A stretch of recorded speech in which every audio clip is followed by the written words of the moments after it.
As deficiências no atendimento do servidor público estadual e a regionalização ainda engatinhando em relação aos serviços aqui na Regional de Bauru é o nosso tema, inclusive, de audiência pública no plenário da Câmara Municipal de Bauru. Está conosco o presidente estadual da Comissão Consultiva Mista do Serviço do IANSP, o Silvio Miceli, que acompanha esse assunto há um bom tempo. Silvio, vamos falar primeiro de dinheiro, que é a questão que você bateu muito aqui na audiência pública. Qual que é a situação do recolhimento hoje para entender esse sistema e como ele se autofinancia ou não se autofinancia? Bom, primeiro saudar você, Nelson, saudar o telespectador aqui da TV Legislativa, aqui da cidade de Bauru, da região de Bauru, saudar você, servidor público estadual que está sofrendo aí com a precarização do atendimento, e o Nelson começa falando da questão financeira, porque é justamente o maior problema que nós temos. É importante que o servidor público e que o cidadão que nos acompanha tenha em mente que o problema do IANSP se resume à questão financeira que passa pela aprovação do orçamento na Assembleia Legislativa do Estado de São Paulo. O que nós discutimos hoje aqui na Câmara Municipal de Bauru, em relação à prestação do atendimento médico e a descentralização para servidores públicos, dependentes e agregados, você precisa de recursos financeiros suficientes para dar conta da demanda.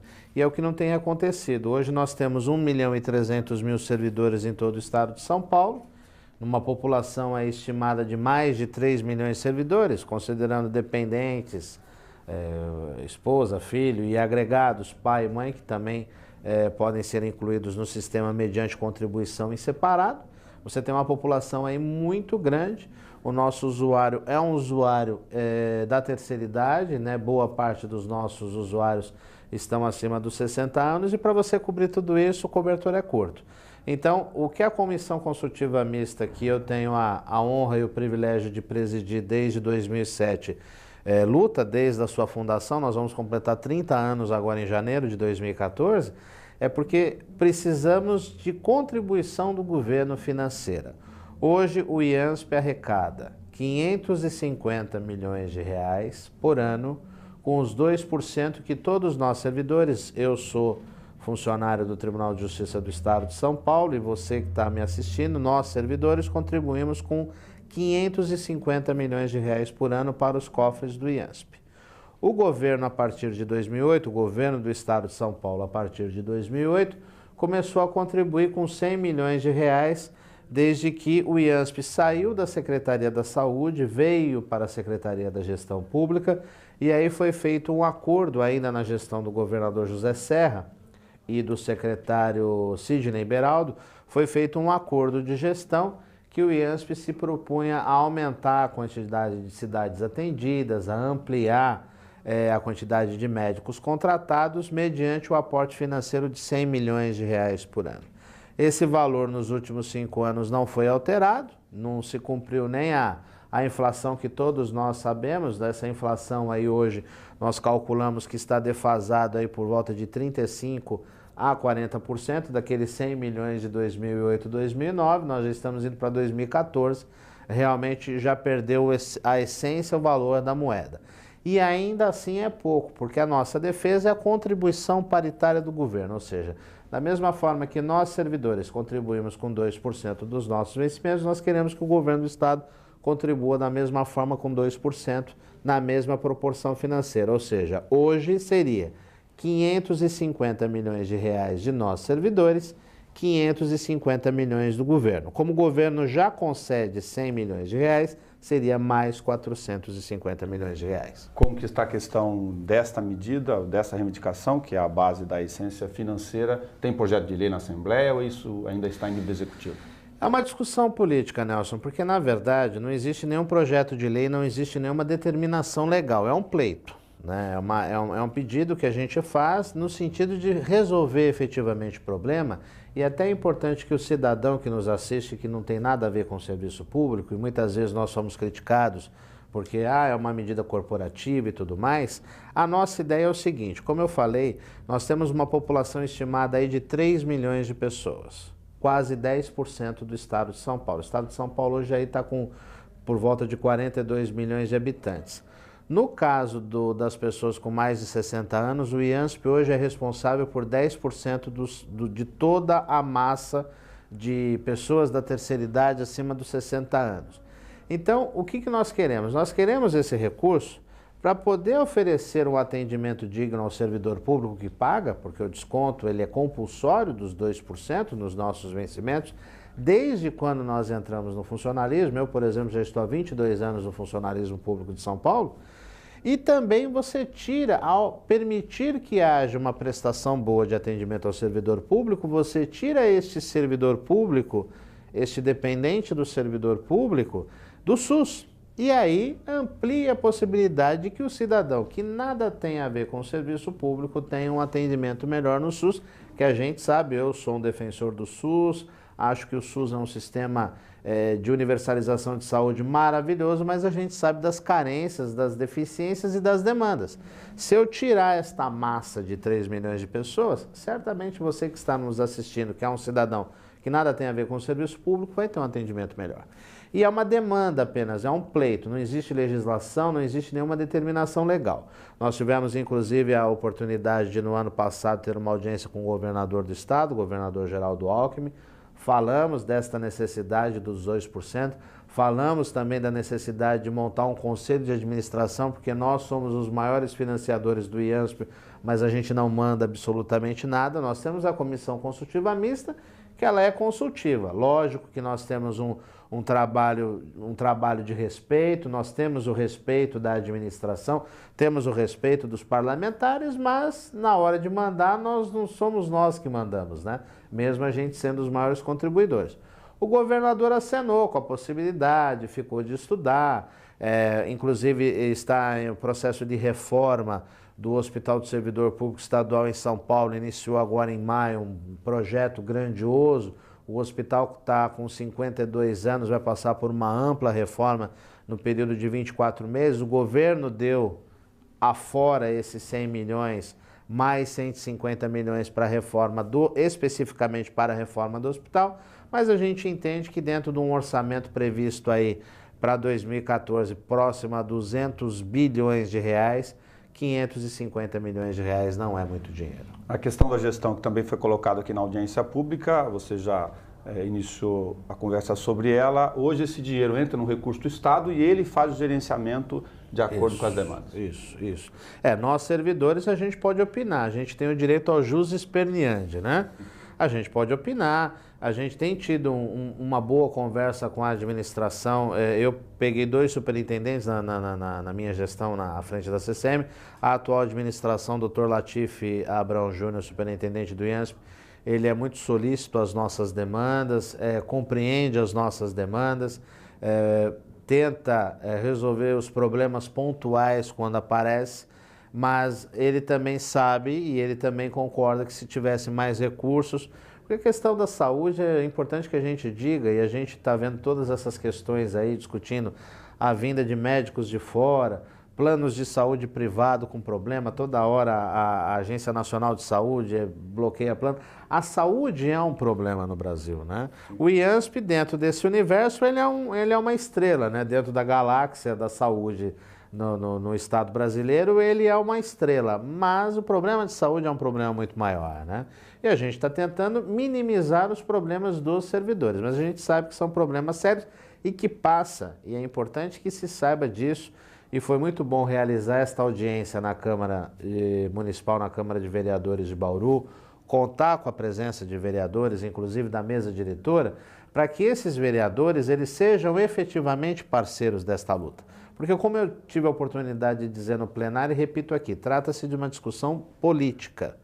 Os vereadores daqui de Bauru, bem como os vereadores das cidades adjacentes aqui da região de Bauru, precisam conversar com os seus deputados na Assembleia Legislativa, porque certamente eles têm os seus deputados de contato na Assembleia Legislativa e até deputados federais, para ampliar o debate, principalmente para que quando for votar a peça orçamentária, é importante que o cidadão que nos assiste saiba, ela vai entrar para votação na Assembleia Legislativa, conforme a Constituição do Estado de São Paulo, no dia 30 de setembro.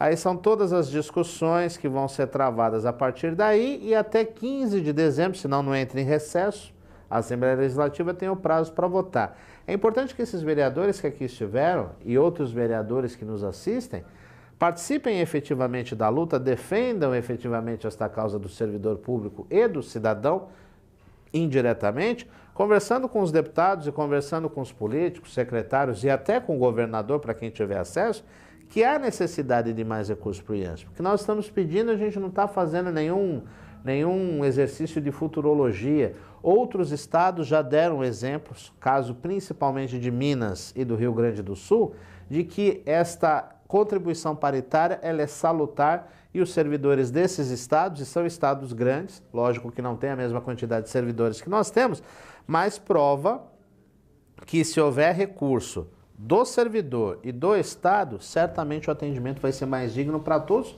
inclusive para o cidadão. Duas outras questões, mas mais regionalizadas aqui, para colocar as pessoas de Bauru e das cidades do lado a par dessa situação. Uma é a questão da descentralização dos serviços de perícia médica. Nós tivemos a oportunidade de gravar há algum tempo, aliás, mais de 2 anos, com o então secretário de governo Sidney Beraldo, e já estava em gestão a questão da descentralização, que hoje os servidores com afastamento há mais de 15 dias são obrigados a ficar se deslocando para a capital, e o Estado mesmo não reconhece que isso é, do ponto de vista logístico, irracional de custeio dele do sistema. Qual é a situação atual e como ficam os servidores nesse sistema?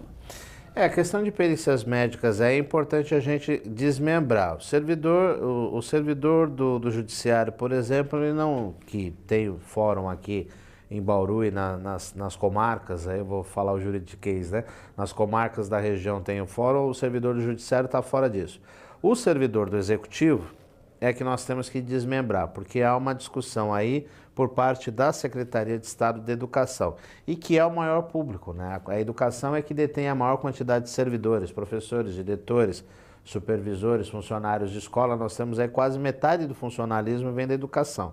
E o secretário da Educação, professor Hermann Wulvard, que foi reitor da Unesp, inclusive, que o bauruense com certeza tem um contato muito próximo com a Unesp aqui, ele quis fazer a descentralização da realização das perícias médicas e que a Secretaria de Educação realizasse essas perícias. Houve uma discussão aí de ordem política, que não vem ao caso, mas no final das contas o que aconteceu?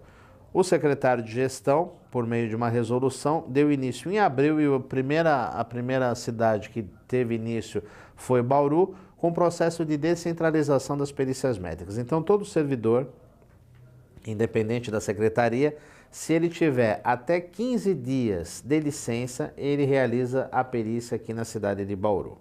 O que está acontecendo que gera muitas discussões e muitos problemas, até porque respinga no IANSP, porque o IANSP fez uma parceria com o Departamento de Perícias Médicas por meio da Secretaria da Gestão. O que acontece é o seguinte: a educação não montou todos os seus polos de atendimento, né? Ela não montou seus polos, contrariamente ao que aconteceu com a gestão. A gestão montou seus polos, são quase 80 polos de atendimento em todo o estado. Então o que está acontecendo? O servidor da educação que tirar licença, que tiver direito a uma licença, segundo o seu médico, acima de 16 dias, tem que fazer a perícia pela Secretaria da Educação. E aí ela vai jogar o servidor dentro da rede dela. Então tem ocorrido, infelizmente, a gente já passou isso para o próprio secretário de gestão e para outras pessoas para tentar resolver, tem ocorrido aberrações. Eu tenho, por exemplo, casos de servidor que mora no Vale do Paraíba e que a perícia foi marcada para Araraquara. Eu tenho servidor que mora no litoral, em Itanhaém, e a perícia foi marcada aqui perto de Marília, que quer dizer, é uma coisa meio absurda. Mas eu acho que a descentralização é importante, porque nós tivemos aí durante muito tempo servidores tendo necessidade de ir para a capital, e que é uma coisa meio absurda, né? Mas ainda está em processo de transformação. Como começou em abril, são apenas 5 meses, vamos ver, e a gente está checando isso também, se a coisa começa a funcionar com o tempo. E a outra questão é uma particularidade aqui também de Bauru, da regional. Até há algum tempo havia o hospital estadual, que era gerido por uma associação hospitalar, que tinha convênio com o SUS. Como todos os contratos de unidades hospitalares hoje são no sistema de organização social, no outro formato jurídico, o representante comentou aqui que essa pendência hoje impediria de refazer esse contrato, mesmo eles assumindo esses mesmos hospitais. O problema é o seguinte: eu acho que a discussão legal, ela é importante sem dúvida nenhuma, mas eu parto tudo da questão da vontade política, né? A gente sabe muito bem que quando querem, altera a lei, modifica, puxa daqui. Eu sou funcionário do judiciário, então a gente conhece as brechas da lei, sabe como a coisa funciona. Então, lógico, existe hoje essa possibilidade, eu não queria dizer que é uma desculpa, porque eu estaria minimizando a manifestação do colega, mas eu diria o seguinte, existe hoje é uma desculpa. Se houver vontade política, efetivamente, houve inclusive uma lei de um deputado aqui da região, o deputado Pedro Tobias, que possibilita a ampliação do atendimento, etc., o atendimento é atendimento. É uma das coisas mais irracionais que às vezes as pessoas perguntam para mim, servidores públicos, é por que ele é servidor público e ele não pode ser atendido num hospital público. É uma coisa absurda. Ou piada. Nós que fazemos tantas piadas aí com português, se eu for contar isso em Lisboa, eles vão rir de nós, né? Então eu acho assim, se houver vontade, tudo passa pelo campo político, porque se houver vontade política, vão mudar a lei, vão fazer uma nova legislação, vão alterar, é questão da vontade política e dos interesses envolvidos. Desculpa, em último ponto financeiro, só para não perdê-lo no tempo aqui, como envolve a questão orçamentária que a gente comentou no começo, também foi feita uma colocação agora há pouco na audiência pública sobre a tabela, se a tabela de pagamentos do IANSP em relação do SUS, que já sofre reclamações de nível nacional, se ela também tem uma defasagem extra. Então, a questão da tabela, inclusive, isso foi levantado por um dos vereadores presentes, acho que é o Dr. Raul, vice-presidente da Casa, falando a respeito das tabelas, que até ele partiu para uma questão técnica, que é importante discutir sem dúvida nenhuma. A tabela, a correção da tabela também está atrelada à questão financeira, né? É que a questão da tabela funciona da seguinte forma, nós temos aí hoje conveniados em todo o estado de São Paulo mais de 3 mil médicos, e mais de 150 hospitais. E aí a gente pergunta, por que a tabela funciona? A tabela ela é una, não existe uma tabela diferenciada para o atendimento no hospital X ou na região Y, a tabela ela é universal. Então por que a tabela funciona para determinadas regiões e para cá não funciona? É justo o pleito de se pedir aumento na tabela? Sem dúvida nenhuma que é justo. Mas a gente também precisa ter umas considerações no sentido de que, por que funciona para um e não funciona para outro? Nós estamos aí agora nesta semana em Ribeirão Preto, vai ser feito agora no começo, final do mês de agosto, começo de setembro, vai ser feita a assinatura com o Hospital Beneficência Portuguesa, em Ribeirão Preto, que é um grande hospital de referência. Serve para o Hospital Beneficência e não serve para os demais? Na semana passada, o IANSP, por conta da reforma que está acontecendo no Hospital do Servidor Público na capital, contratou o Hospital Santa Cruz, na capital, para a realização de exames de imagem, né? Tanto raio-x normal como raio-x contrastado e tudo mais. Serve para o Santa Cruz e não serve para outro hospital? Então, o pleito é justo. Logicamente que a gente sabe que o SUS tem uma tabela complicada, só que o SUS tem a possibilidade de oferecer outras verbas de educação e tudo mais que o IANSP não tem. A tabela do IANSP muitas vezes é defasada, mas não é só este o ponto. É importante destacar também que tem sido feitas atualizações constantes. Agora, o pleito é justo. Se tiver mais recurso, vai poder ampliar a tabela e vai poder oferecer um melhor atendimento ao servidor de Bauru e ao servidor de toda a região. Silvio, muito obrigado por você ter atualizado conosco aqui as questões relacionadas ao atendimento do servidor público estadual. Sou eu que agradeço a oportunidade, Nelson, saudar todos os colegas servidores públicos do Estado de São Paulo, a você, cidadão, a você, servidor, dizer que nós estamos nesta luta e reforçar a ideia que você, cidadão, que não tem nada a ver com o serviço público, é importante você também se engajar no processo. Eu vejo o servidor como um agente de Estado à sua disposição, que nós não somos inimigos, nós somos todos cidadãos, de uma forma ou de outra, estamos na pele de servidores públicos e a gente sabe, às vezes, a agrura que é ser servidor público, não ter a condição de prestar um atendimento digno a você. Então, a gente, quando luta, não luta apenas pelo servidor, luta pelo exercício da cidadania no geral. Muito obrigado. Muito obrigado. A essência do atendimento SUS, então, passa pela questão financeira e a principal reivindicação é que o governo do Estado de São Paulo inclua no orçamento a contribuição paritária, 2% de recolhimento sobre o servidor, assim o Estado também o faz.